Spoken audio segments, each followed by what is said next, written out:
মুহূর্তে আছি কমলাপুর স্টেশনে। এখানে একটু আগেই রংপুর থেকে একটি ট্রেন ছেড়ে এসেছে। যাত্রীরা সুন্দর স্বাভাবিকভাবে তারা কিন্তু ঢাকা ব্যাক করেছেন, তাদের কোনো অভিযোগ নাই।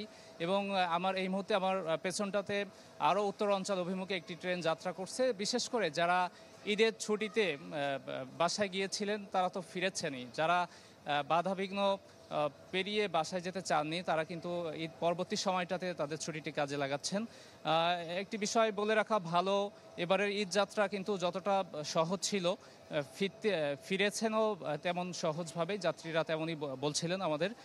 তবে বিশেষ করে অনেকেরই থাকার ইচ্ছে ছিল আরও কয়েকটা দিন, তবে পারিবারিক দায়িত্বের চাপে কিন্তু অনেককে ব্যাক করতে হয়েছে। কর্মস্থলের ছুটি শেষ পর্যায়ে চলে এসেছে,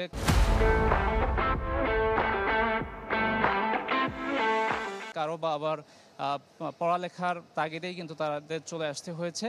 তবে শুধুমাত্র স্টেশন নাই, রেল স্টেশন নাই, সর্বত্রই কিন্তু একই চিত্র বিরাজ করছে। আমরা দেখতে পাচ্ছি যে রংপুর বা সৈয়দপুর এই অভিমুখে আরও একটি ট্রেন কিন্তু ছেড়ে যাওয়ার জন্য প্রস্তুতি নিচ্ছে। কমলাপুর রেল স্টেশনে কিন্তু সর্বত্রই মোটামুটি আইন শৃঙ্খলা রক্ষাকারী বাহিনী তারাও কিন্তু যথেষ্ট গুরুত্ব সহকারে দায়িত্ব পালন করছেন, যাত্রীদের যেন কোনো রকমের অভিযোগ না হয়।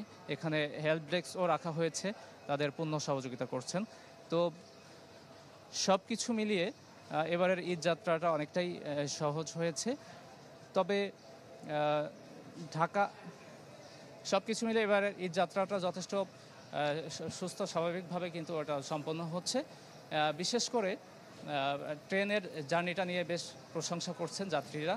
রাজধানীর কমলাপুর থেকে আমার কাছে এই ছিল সবশেষ।